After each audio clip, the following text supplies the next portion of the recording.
What would you do if God asked you to sacrifice the only child you love?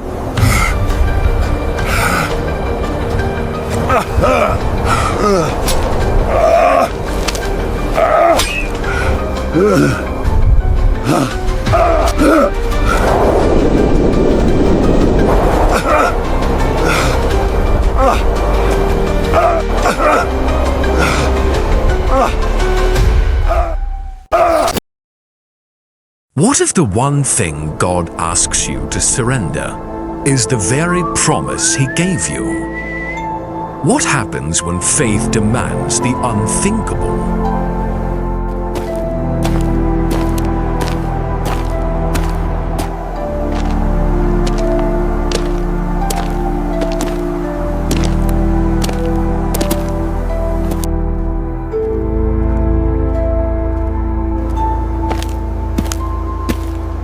On the summit of Moriah, the air is thin and cold. The silence between them is heavier than any stone. This is not a journey of celebration. It is a funeral march for a future that is not supposed to die. In a few moments, the Father will build an altar. He will bind His Son, His only Son, the Son He loves. And He will raise a knife. At that moment, suspended between heaven and earth, a question will echo through eternity. What is the true cost of devotion? And is any price too high? This is the story of Abraham, a story that challenges the very core of our understanding of faith, obedience, and sacrifice. To understand the heart of a man willing to extinguish his own legacy, we cannot start on the mountain. We must go back to a desert tent, to the laughter of an old woman who was told she would bear a son in her old age. We must return to the miracle of a promise fulfilled, the birth of Isaac. For it is only by understanding the depth of the gift that we can begin to comprehend the staggering cost of the test.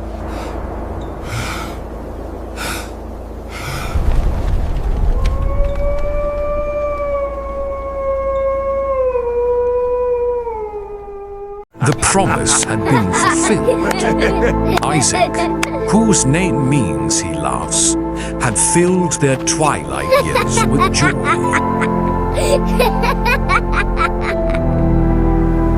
And then, after the laughter, came the silence.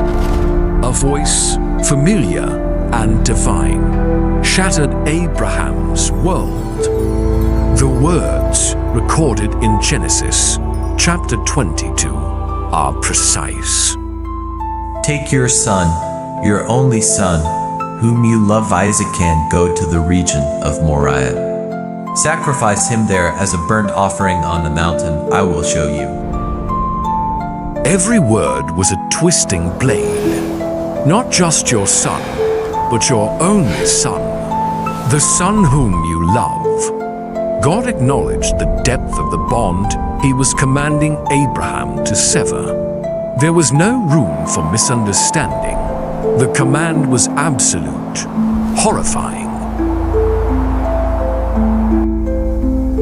The scripture does not record Abraham's protest. It does not describe a night spent wrestling with God or with his own conscience. It records only action, resolve. Early the next morning, Abraham got up and loaded his donkey. Genesis chapter 20 to verse 3. The sun had not yet risen, but Abraham's world had already gone dark. Imagine the chill of that pre-dawn air, the quiet, deliberate movements, saddling the donkey, chopping the wood for the fire that would consume his own child, calling the two servants, waking his son. What did he tell Sarah? What words could possibly explain the journey he was about to take? The Bible is silent on this, and that silence suggests the crushing loneliness of his obedience. This was a trial he had to face utterly alone, with only God and his grief as companions. For 3 days, they walked.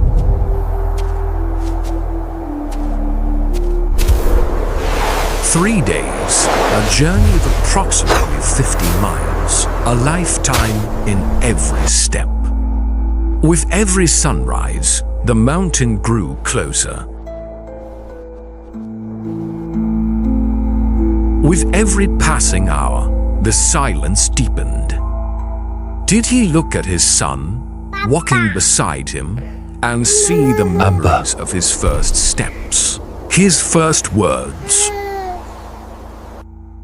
Did he see the man he was becoming, the future leader of a great nation promised by God?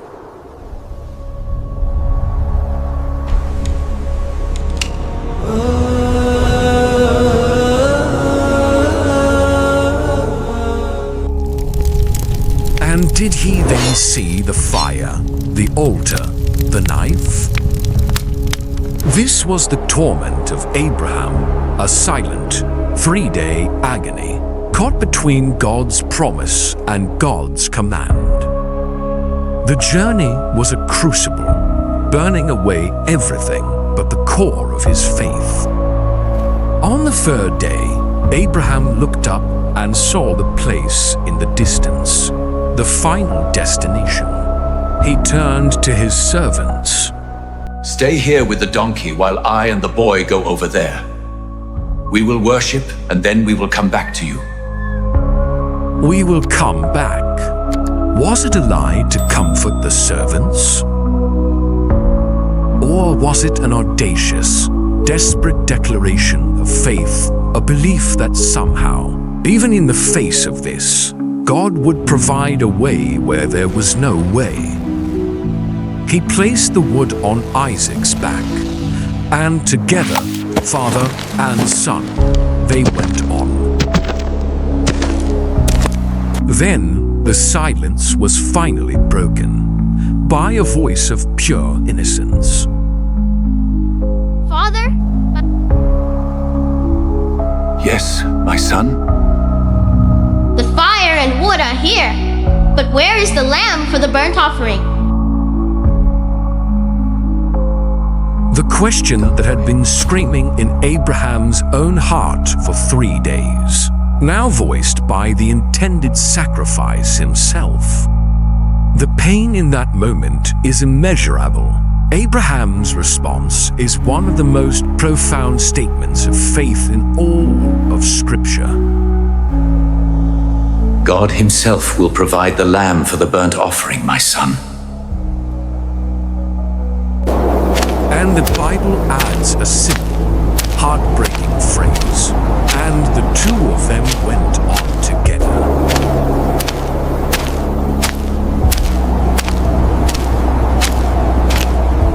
They have arrived. The summit of Moriah is not a place of comfort. It is exposed, windswept, a stage of stone and sky, far removed from the world of men. Here, there is nowhere to hide. The servants are a distant memory. It is only the Father, the Son, and the God who commanded them here.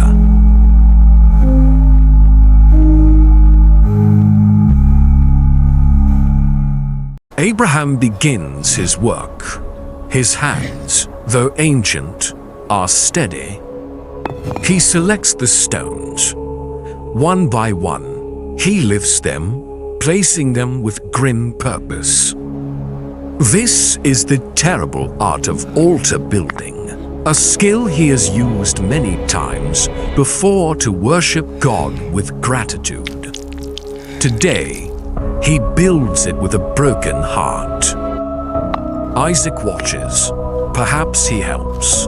The trust between them is still absolute. The wood he carried is arranged neatly upon the stones. Everything is ready, everything, except the lamb. And then comes the moment that defies all reason. Abraham turns to his son. There are no words recorded here.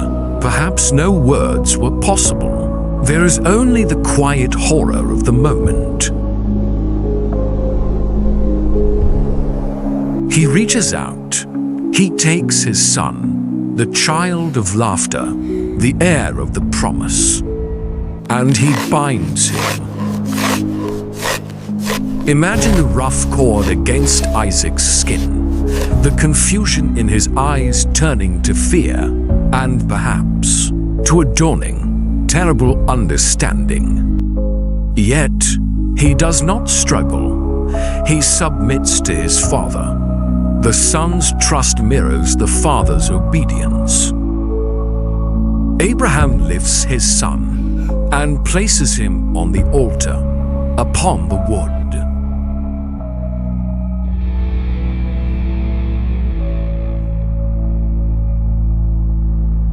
This is the precipice of madness, the surrender of all hope, the death of a promise.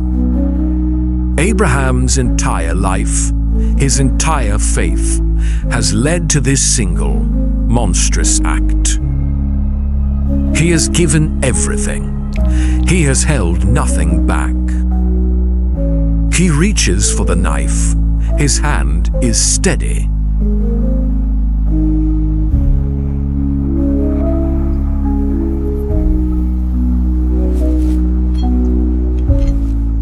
The blade is cold. It catches the harsh sunlight. For a heartbeat, all of creation holds its breath. The wind ceases, the sky watches.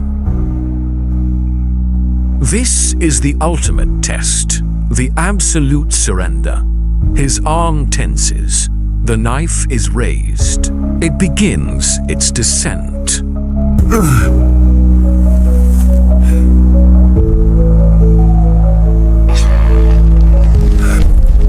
Abraham!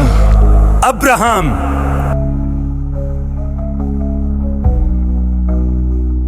Abraham, Abraham. A voice, not from the earth, but from the heavens. It cracks through the silence like thunder, urgent, powerful. It stops the falling hand. It stops the breaking heart. Do not lay a hand on the boy. Do not do anything to him. Now I know that you fear God, because you have not withheld from me your son, your only son. Relief, a wave so powerful it threatens to buckle his knees. Abraham opens his eyes, perhaps seeing his son for the first time not as a sacrifice, but as a life returned, a gift given back. And then he looks up. God himself will provide the lamb. And so he had. The lamb that he had prophesied by faith was now present in fact. Abraham moves quickly. He releases his son. The cords fall away. What did that embrace look like? What silent tears were shed? The Bible does not say. It leaves us to imagine the profound, wordless reunion of a father and son who had journeyed to the edge of death and returned.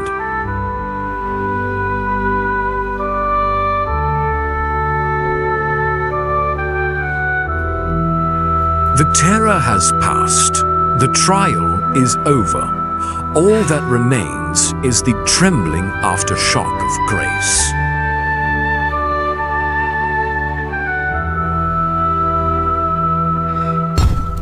And together, they take the ram and offer it as a sacrifice instead of his son.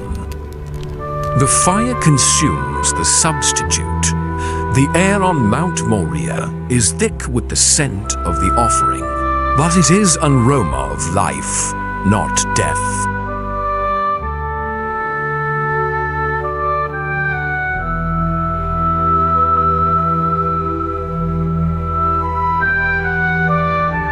To mark this sacred ground, to ensure the lesson would never be forgotten, Abraham gave the place a new name. So Abraham called that place the Lord will provide, and to this day it is said, on the mountain of the Lord it will be provided. Yahweh-Yireh, it is more than a name, it is a testimony, a declaration carved into the rock of that mountain for all time.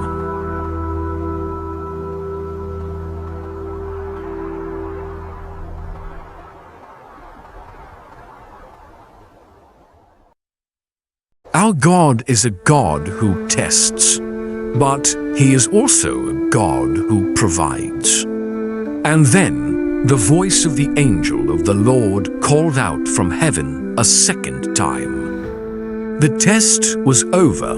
Now came the blessing, a confirmation of the covenant, made more powerful by the trial it had endured, declares the Lord.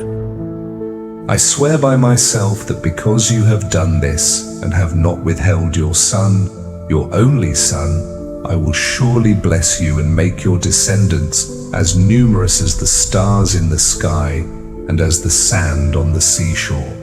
And through your offspring all the nations on earth will be blessed because you have obeyed me. This was the reward for his radical obedience. The promise was not just restored, it was amplified, magnified. Abraham had been willing to give up his single future, his one seed, and in return, God promised him a future beyond counting, a legacy written in the stars. He descended the mountain not with less, but with more. He left with his son by his side, and a renewed promise from God echoing in his soul. The story of Abraham and Isaac on Mount Moriah is not a portrait of a cruel God. It is a profound exploration of the heart, a test to reveal a fundamental truth. Would Abraham worship the gift or the giver? His obedience, absolute and heart-wrenching, proved his faith was placed in God alone. But the echoes of this event reverberate far beyond Abraham's own time. They travel through centuries, gaining meaning and depth until they reach another hill, in that very same region of Moriah. Consider the parallels. A father, his only beloved son, a journey to a place of sacrifice. The son himself carrying the wood for the offering on his own back.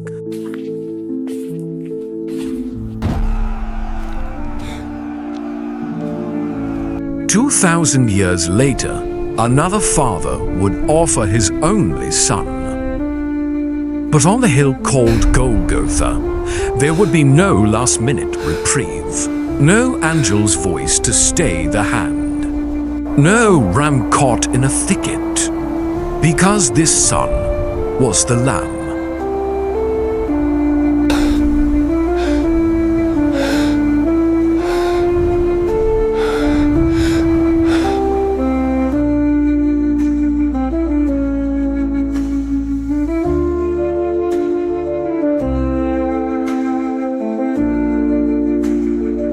The sacrifice of Isaac was stopped, demonstrating that God does not desire the blood of our children. But the sacrifice of Jesus Christ was completed, demonstrating that God Himself would provide the ultimate substitute to redeem all of humanity. Yahweh-Yireh, The Lord will provide. On Mount Moriah, Abraham discovered that God would provide a substitute for his son. On Calvary, the world discovered that God would provide his own son as this substitute for us all. The test of one man's faith became the foundation for the salvation of all who would believe.